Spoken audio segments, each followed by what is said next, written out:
Just a little early winter garden update. It's November 29th, 2019 today. And as you can see, my Paulownia tomentosa, the biggest one, is bare. So basically, this is how it looks when the leaves fall off and it becomes bare. So the stem that goes out with the leaf fell off. So this was it, right? Stem and leaf fell off once the cold weather hit. This year was the growing season was kind of late into October, so it only lost its leaves fairly recently. And this stem is already woody. As you can see, it's not green. So I'm not sure. It was slightly green at the top, I think, during the growing season, but now it's kind of woody. So perhaps it gets woody when it stops growing. The last year's stem was this small one.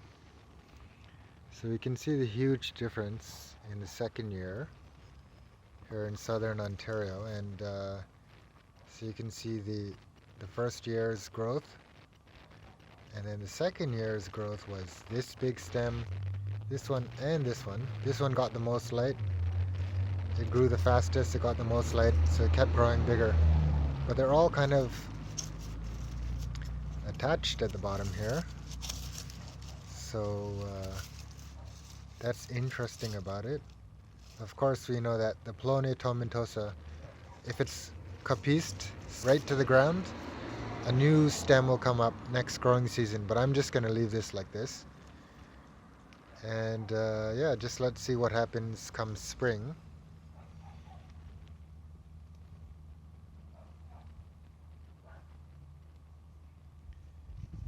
And another interesting tree, which is also a fast grower and also loses its stem and leaves, is this, the tree of heaven, Ailanthus altissima. So it kind of looks similar to the Paulownia tomentosa, except you can see here the petioles, I think they're called. It's a certain, like a crescent shape here, right?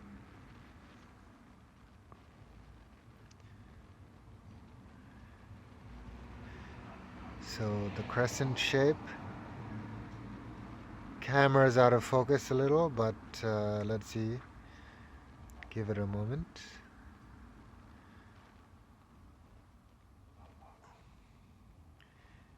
So that's how that looks bare.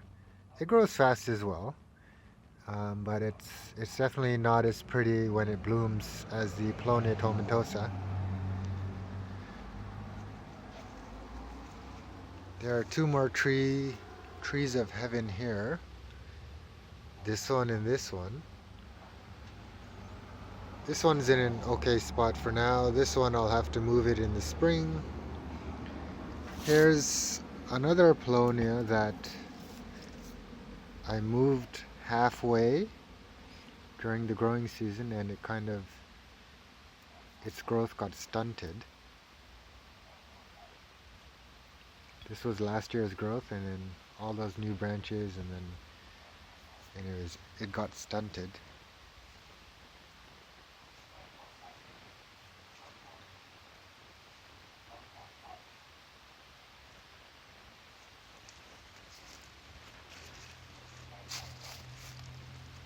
Here's another Paulownia. You can see its petioles or whatnot, different than the tree of heaven, but it also didn't grow as well when I moved it. And then here we can see some black walnut, which I was growing on the neighbor's side of the fence, but you know, I was afraid they might chop it down. So what I did was, well, I chopped it here and I pulled it to this side of the fence so that now it's growing on my side of the fence. And the stem, the main stem, is right in the middle.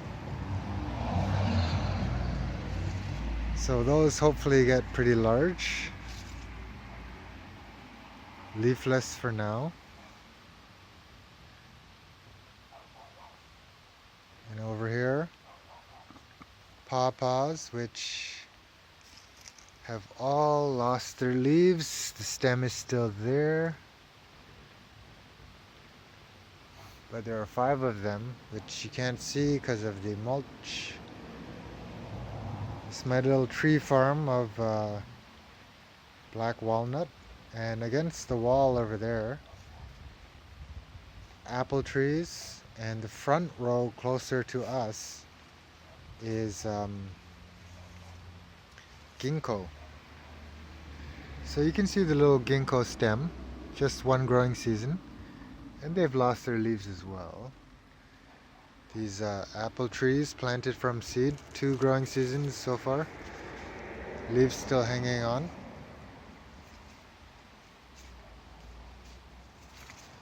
And this is black raspberry canes. So these canes actually grew during the summer and they were like greenish turquoise with the white powdery stuff. And now that fall has come, they've turned red. So what that means for black raspberries is that shoots will grow off of these red stems. And then we'll get black raspberry in June. So black raspberry, the first year stems don't fruit. Then the second year stems, which turn red, they fruit.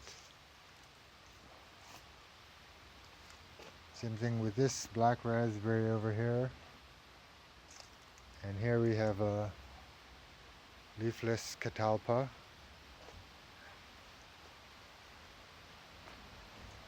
But there is a plant which still has green leaves on it, incredibly.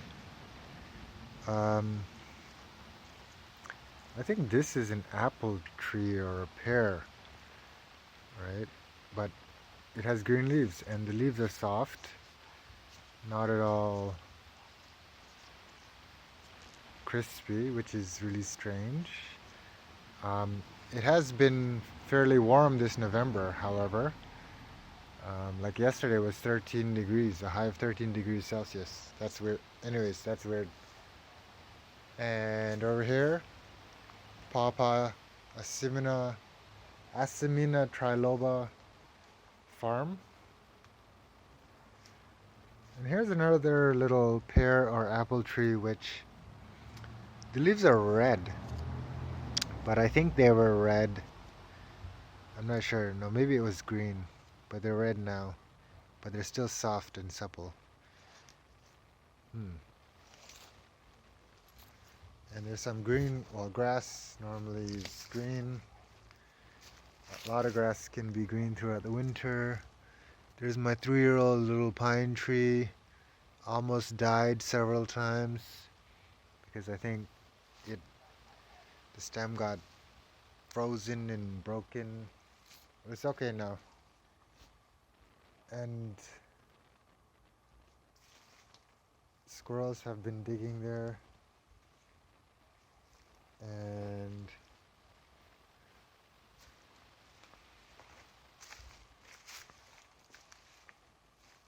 here is one of my Korean pines, and it's a pine, so still green there as well. And there's one in a pot there. It died, I guess. The soil, since it was in a pot, it froze the roots and everything, so it died. So I don't suggest keeping plants in small pots. Though this black walnut is in a fairly small pot and it survived, I think, 1 or 2 winters at least. So that's okay. Then we have this. This is a Robinia pseudoacacia. I forget what the common name is. Anyways, oh, black locust. So it grew huge this past growing season. It's actually 2 years old though, because I put it in this rich soil back here, which is a Hugin culture soil with compost and wood underneath and leaves and everything. Leaves are an excellent source of compost, by the way. So yeah, the Robinia pseudoacacia. This one is like over a meter high, and it got that big in one growing season. Whereas another one that was in poor soil just stayed really tiny, about 10 centimeters tall. And this bigger tree, mulberry, it grew here on its own, and I let it grow. So as you can see, it's quite huge and spreading. I did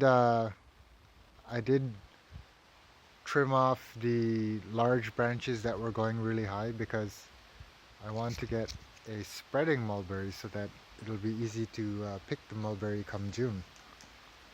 And that's pretty much it for now. Hope you all are enjoying winter and making your plans for spring, which is always the funnest thing.